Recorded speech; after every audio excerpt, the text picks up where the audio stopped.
필체어 은사님과 제자들, 한라산에 약속을 새기다. 2003년 보도. 이 이야기는 스승을 향한 제자들을 변치 않는 존경과 사랑에 만들어낸 감동 실화입니다. 제주 지역의 김성배 선생님은 수십 년간 교편을 잡으며 수많은 제자를 길러냈습니다. 그러나 1997년 불의의 교통사고로 인해 하반신 마비 판정을 받고 휠체어에 위지하게 되었습니다. 휠체어에 앉은 뒤 김 선생님은 세상과 단절된 삶을 살았습니다. 그때 70년대부터 80년대에 그에게 가르침을 받았던 수십 명의 제자들이 찾아왔습니다. 제자들은 스승이 항상 꿈꾸던 한라산 등반을 함께하자고 제안했습니다. 2003년 9월, 마침내 그들의 약속이 현실이 되었습니다. 50여 명의 제자들이 휠체어를 탄 스승을 둘러싸고 한라산 어리목 코스에 섰습니다. 제자들은 돌아가며 휠체어를 밀고 당기고 때로는 험한 계단 앞에서 휠체어채로 스승을 들어 올렸습니다. 가파른 경사에서는 몇 명이 동시에 달라붙어 땀범벅이 되었습니다. 정상에 오르지는 못했지만 그들이 오른 길은 사랑과 헌신의 경지였습니다. 김 선생님은 눈물을 흘리며 이것이 바로 스승이 제자들에게 받은 가장 큰 가르침이라고 말했습니다. 그들의 등반은 스승의 장애를 극복한 것을 넘어 사제간의 끈끈한 정을 온 세상에 증명한 아름다운 기록으로 남았습니다. 에베레스트, 생사의 기록, 포기한 우정. 2000년대 중반. 세계 최고봉인 에베레스트나 히말라야 8,000m급 산에서는 생존이 가장 중요한 가치입니다. 이곳에서 자신의 등정을 포기하고 타인의 생명을 구한 한국 산악인의 이야기는 전 세계에 큰 울림을 주었습니다. 고산 등반 중 자신의 목표 달성을 눈앞에 둔 시점에서 한 외국인 등반가가 고소증과 탈진으로 쓰러져 움직일 수 없게 되었습니다. 당시 구조는 불가능해 보였고 주변의 다른 산악인들은 위험을 감수하지 않고 자신의 등반을 이어갔습니다. 그러나 한국인 산악인은 자신의 등반 계획과 목표를 모두 포기했습니다. 그는 쓰러진 등반가를 자신의 몸에 묶고 자신의 산소통과 체력을 아낌없이 사용하며 필사적으로 하산을 시도했습니다. 결국 그는 조난자를 안전지대까지 끌어내려 생명을 구했습니다. 이 이야기가 알려진 후 그는 그 순간 나에게 중요한 것은 정상의 깃발이 아니라 사람의 생명이었다고 담담히 말했습니다. 인간의 극한 상황 속에서 발현된 숭고한 희생정신은 많은 사람에게 진정한 알피니즘, 등산정신이 무엇인지를 가르쳐 주었습니다. 청각장애 부부, 소리 없는 백두대간의 동행. 대한민국의 등뼈인 백두대간은 총 길이 1,400km에 달하는 험난한 코스로 일반 등반가에게도 큰 도전입니다. 이 길을 청각장애를 가진 한 부부가 함께 완주했습니다. 산에서 길을 잃거나 위험에 처했을 때 소리는 가장 중요한 생존 신호입니다. 그러나 이 부부는 산에서 가장 중요한 감각 중 하나인 청각이 불가능했습니다. 등반 중 비가 오거나 안개가 짙게 끼어 시야가 확보되지 않을 때 부부는 서로의 손을 놓지 않는 것만이 유일한 소통이자 구조 신호였습니다. 가끔 언론과의 인터뷰에서 남편은 들리지 않으니 오히려 산의 침묵에 더 깊이 집중할 수 있었다고 말했습니다. 그들에게 산은 시끄러운 도시와 달리 온전한 자신들만의 언어, 즉 수하와 눈빛으로 소통할 수 있는 유일한 공간이었습니다. 이 부부의 등반은 단순한 신체적 도전을 넘어 장애를 뛰어넘은 완벽한 동반자 관계가 만들어낸 위대한 성취로 기록되었습니다. 매일 2번씩 산을 오르는 남편의 약속. 이 이야기는 지고지순한 사랑과 그리움이 만들어낸 감동적인 의식입니다. 한 부부는 산을 너무나 사랑하여 매주 같은 산을 함께 오르기로 약속했습니다. 그러나 어느 날 아내가 갑작스러운 병으로 세상을 떠났습니다. 남편의 삶은 무너졌지만 그는 아내와의 약속을 깨지 않았습니다. 슬픔을 딛고 남편은 매일 그 약속의 산을 찾았습니다. 그리고 거기서 멈추지 않고 자신이 오르는 한 번, 그리고 아내를 대신해 한 번, 총 2번 산을 오르기 시작했습니다. 그는 산 정상에서 아내가 좋아했던 풍경을 바라보며 혼자 2끼의 도시락을 먹었습니다. 그의 등산은 단순한 운동이 아니라 아내와의 매일 이루어지는 데이트이자 대화였습니다.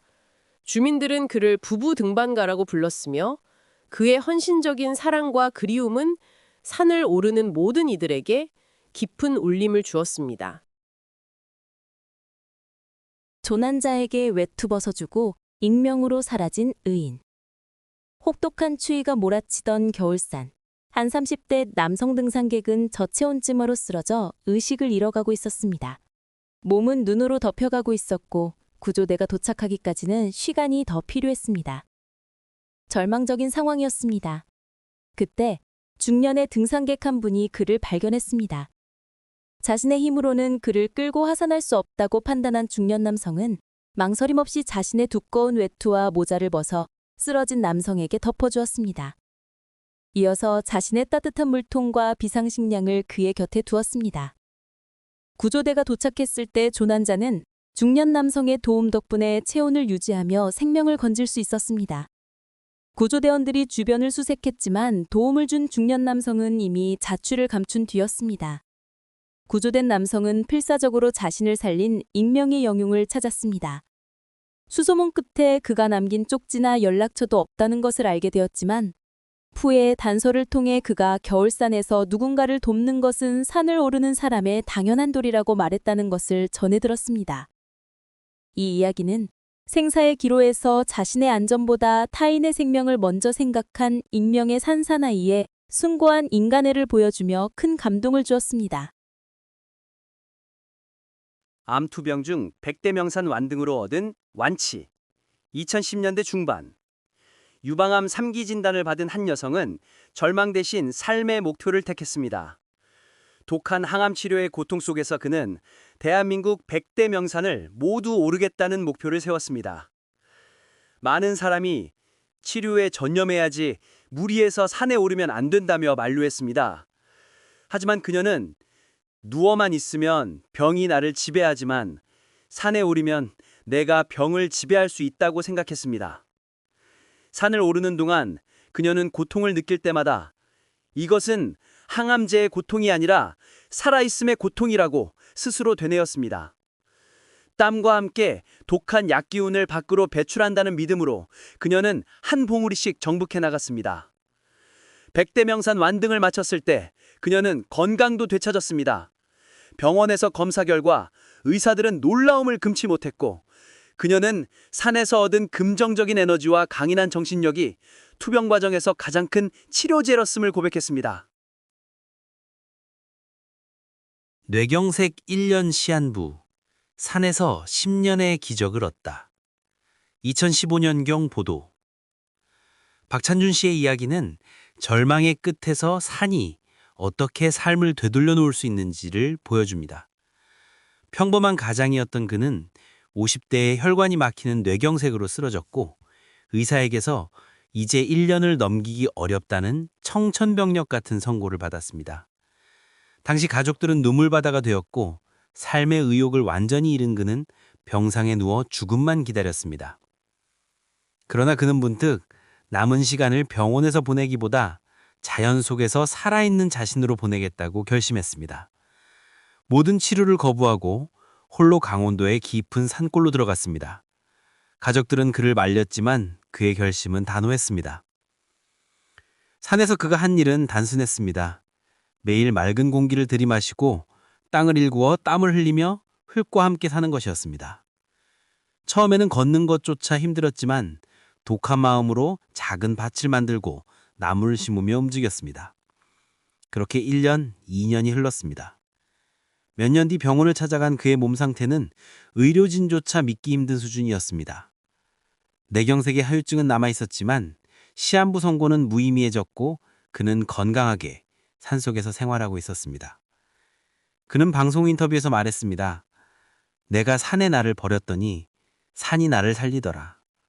그에게 산은 마지막 피난처가 아니라 생명을 다시 불어넣어준 거대한 치료제였습니다. 지리산 천왕봉 천회 등정의 수행자 2010년대 후반 2020년대 지리산의 최고봉인 천왕봉 1915m는 그 험난함과 장엄함으로 인해 등산가들에게 수행의 공간으로 불립니다. 한 70대 노인은 이 천왕봉을 무려 1000회 이상 등정하는 대기록을 세웠습니다. 그의 등반은 단순히 기록 달성을 위한 것이 아니었습니다. 그는 삶의 굴곡을 겪으면서 매번 천왕봉을 오를 때마다 스스로에게 인생의 의미를 되묻고 고난을 이겨내는 법을 배웠다고 합니다. 특히 노년기에 접어들어 체력이 약해질 때마다 오늘은 포기할까 하는 유혹이 찾아왔지만 그때마다 그는 천왕봉의 장엄한 기운을 받아 다시 일어섰습니다. 1000번째 등정을 마친 후 그는 내 몸은 늙었지만 산을 오르며 얻은 정신은 영원히 젊다고 말했습니다. 그의 발자국은 수많은 사람에게 도전에는 나이가 없으며 꾸준함이야말로 가장 위대한 힘임을 증명했습니다. 실종 어머니를 구한 IT 엔지니어 아들의 집념. 2020년대 초. 최근 첨단 기술이 등산 구조에 기여한 감동적인 실화입니다.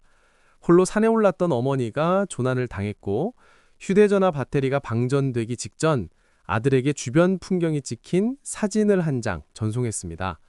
평소 IT 엔지니어였던 아들은 어머니가 보는 사진 한 장에 매달렸습니다. 그는 사진 속에 담긴 미세한 바위의 형태, 나뭇가지의 모양, 햇빛이 비추는 각도 등을 분석하며 어머니의 대략적인 위치를 파악하기 시작했습니다. 아들은 전문적인 지리정보 시스템과 사진의 메타데이터 분석 기술을 동원하여 조난 위치를 GPS 좌표로 역추적하는 데 성공했습니다. 이 정보를 곧바로 119 구조대에 전달했고 구조팀은 아들의 정확한 좌표 덕분에 골든타임을 놓치지 않고 어머니를 극적으로 발견하여 구조할 수 있었습니다. 이는 현대기술과 아들의 간절한 효심이 만들어낸 기적 같은 이야기로 기록되었습니다. 퇴직 후 20년, 한라산 1950회 등정의 철학 2023년. 제주에 사는 고석봉 씨는 퇴직 후 20여 년간 한라산을 오르는 일에 전념했습니다. 그의 목표는 명확했습니다. 한라산의 높이인 1950m에 맞춰 1950회 등정을 달성하는 것이었습니다. 매주 2번씩 궂은 날씨에도 묵묵히 산을 올랐습니다. 20년이라는 긴 시간 동안 그는 무릎 통증, 부상 등 수많은 고비를 겪었지만 단 한 번도 목표를 포기하지 않았습니다. 2023년 마침내 1950번째 등정을 완수했을 때 그는 한라산 정상에서 눈물을 흘렸습니다. 그의 도전은 단순히 체력의 문제가 아니라 한 가지 목표를 향한 끈기와 성실함이 얼마나 위대한지를 보여주는 살아있는 증거였습니다. 그는 산은 나에게 인생을 대하는 겸손함을 가르쳐 주었다고 소감을 밝혔습니다. 구독과 좋아요 꾹 눌러주세요. 지금.